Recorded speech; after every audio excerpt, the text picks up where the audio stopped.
Hello, my writer friends. Welcome to Write with Intent. I'm Mindee Arnett, fantasy and science fiction author, bringing you all the tips, tricks, and tools of the trade that I've learned on my publication journey to help you on yours.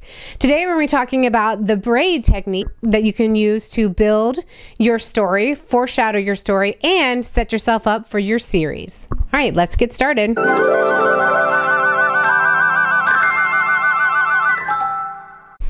Okay, so I have a confession to make.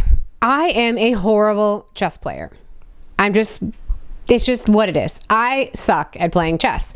And while I'm incredibly competitive and I love to win and board games are kind of my jam, anytime I sit down to play chess against my husband in particular, I lose. And I lose so badly that I hardly ever want to get back and play again.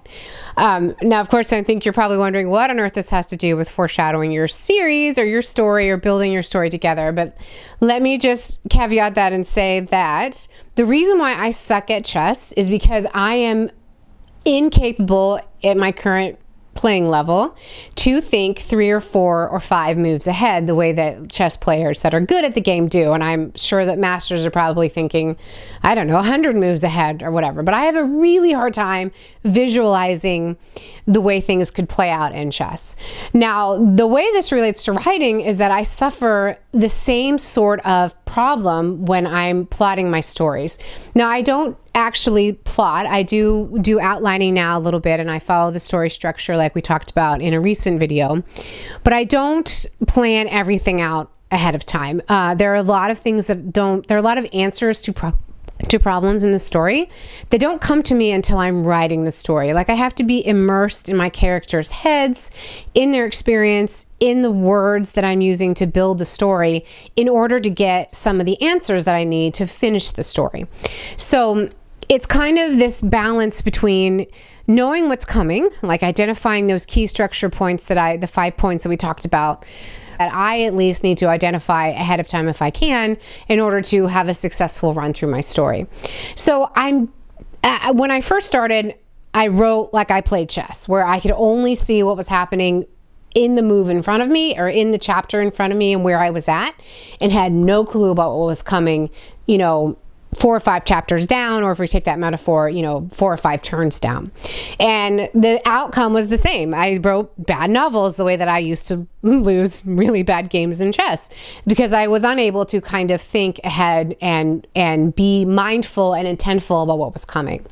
So that leads me to the solution, or the technique that I use to plot my stories, or let me rephrase that, to make my stories feel, when you get to the end of them, like they were really highly plotted. Like I knew exactly from the beginning what was going to happen, and everything tied up in a nice little bow, and hopefully you get to the end of it and you go, wow, how did she know all these things? Well, the reality is that I didn't. And I have a little cheat that I use. And although I can't say for sure, I'm pretty certain that many writers probably do the same thing, including the queen of plotting, J.K. Rowling. If you've ever seen any of those, there's old pictures of her outlines where she's kind of mapped out all 7 books in the series. And, I look at that and I go, ain't no way I could know what's going to happen that far down, because I just can't, again, because I have to experience the story and be immersed in the story in order to understand what makes sense. And if I were to try to plot without being immersed in the story, I would end up with having things happen that violate character motivation, I think. So like if I'm writing the story and I'm thinking about what's going to happen next, well, I have to know what my character would do, because that's really what drives the story. What is the character willing to do or not? And we know, is this character willing to push themselves this far? And I don't want my character to simply be reacting to external things all the time.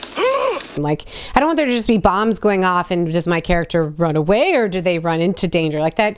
It has to be more complex than that. I want there to be consequences for my characters based on what they're doing. Like, the decisions that they make should be what's driving that plot. Now, yes, there are those external factors going on, the ship's blowing up, the magic going astray or awry. But in the end, I want all of the major events to be a consequence of earlier actions taken by my characters. So that is why I, for one, really struggle with any kind of formal plotting where I can tell you down to the detail or down to the chapter what's going to happen and what my character is going to do. And that's because I'm very much an exploratory writer. So when I start my stories, I'm just learning the world, I'm learning the people. It's also why my beginnings take me 3 times as long to write as my endings, because I'm spending more time just figuring stuff out and getting to know them. All right, so I've gone completely off track. Let me get back to what we were talking about, this idea of being able to make your stories look like they've been highly plotted when you get to the end, even though you don't necessarily know what's going to happen. And that is especially true if we're talking about writing a series. And I do have 3 series under my belt that I did not plot ahead of time, and I think it's pretty obvious if you go back and read my original trilogy, The Nightmare Academy, which the first book being The Nightmare Affair.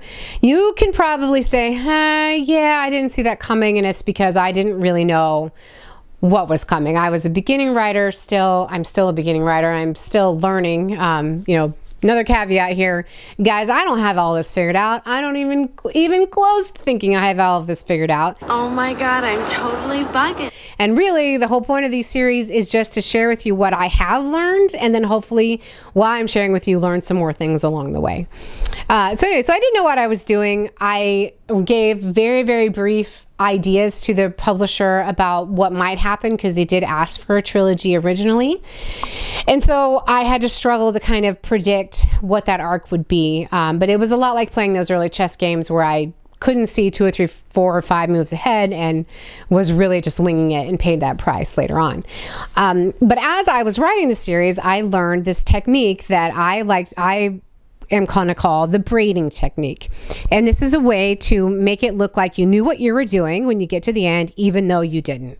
But first, before I can use this metaphor effectively, I'm going to have to explain what I mean by braiding. So I'm not going to assume that most of you have ever braided hair out there. If you have, good for you. You can fast forward. You're ahead of the game.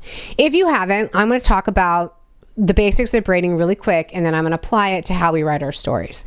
So when you're doing a braid, you of course have 3 strands, and these 3 strands are generally where you start. These strands are the direction that the braid is going to go.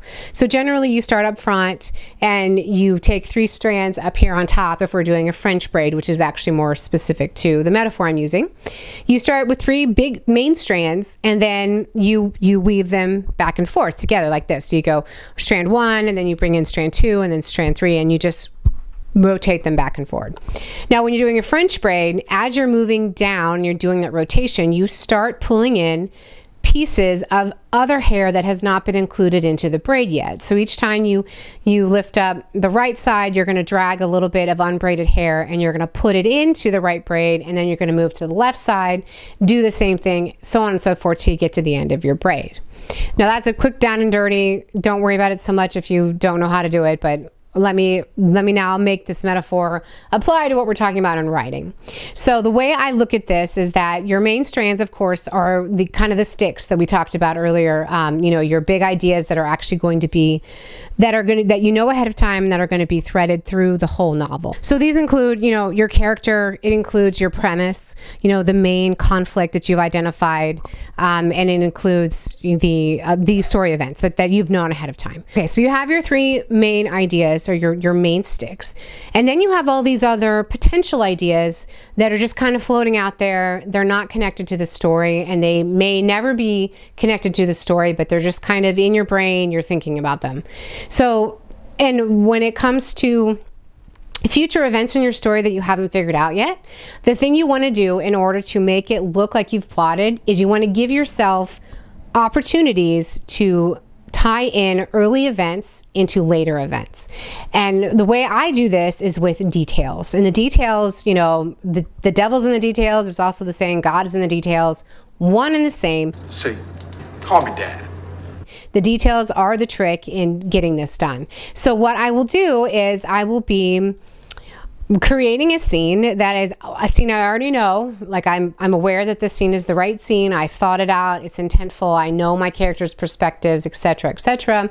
And in that scene, I will include somewhat random details about the world, about the characters themselves, about the place that where it's taking place. And to give you an example about not from my own stories because I don't have it ready, but let me give you an example again from Harry Potter. So one of the things that people were so excited about when they were reading Harry Potter and they, how well she plotted, was the scene in book 5 where the three Harry and Ron and Hermione are cleaning out the Sirius Black's house, right? So they're cleaning and they're looking at all these items. And so she kind of catalogs various items that they find, including the locket, and there's some other things there. And there were a lot of ideas, if you're old enough like me, to remember when these books were coming out, there was a lot of time spent analyzing those scenes and what they might mean and so on and so forth. So what I figure, or if I were J.K. Rowling, if I had been writing those scenes, I would have no clue that the locket was going to be important at that point in time. I would just simply put the locket in there so that I could come back later and weave it into my story. And that's where we kind of get to this braiding idea. So these details, these extraneous details, a lot of times they tend to be world details.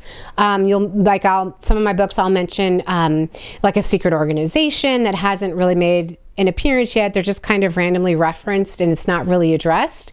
And an astute reader will kind of look at that and go, oh, I wonder what that is. And then if I can, I will later on pick up that strand, just like the hair, and I will weave that strand into my main braid.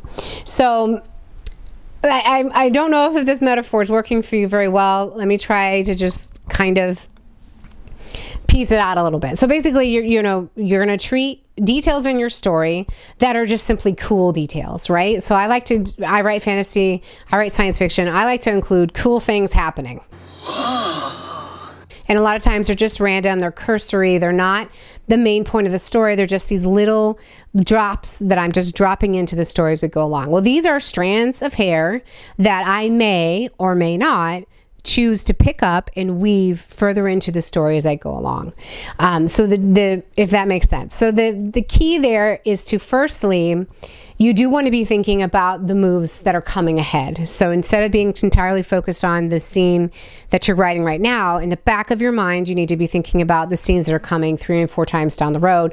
Or if you're writing a series, you need to be thinking about the overarching series of the plot of the whole series, especially if it's a series that is not episodic. So like, if you're writing a detective series, those can be episodic where you're not concerned about the big arc. If you are concerned about the big arc, you really need to be thinking about this, asking yourself questions long term. So if you come up with, so when you're doing this, if you come up with a cool detail like J.K. Rowling does with, all the little magical trinkets that they find in the Black's house, remember those details and put them in there with the thought that, hey, if I can, I want to use this again later. So, and that's the other part of this whole braiding technique, is that put in the details early, remember the details. So write them down if you need to, or hopefully you're writing frequently enough that the story is staying fresh in your mind.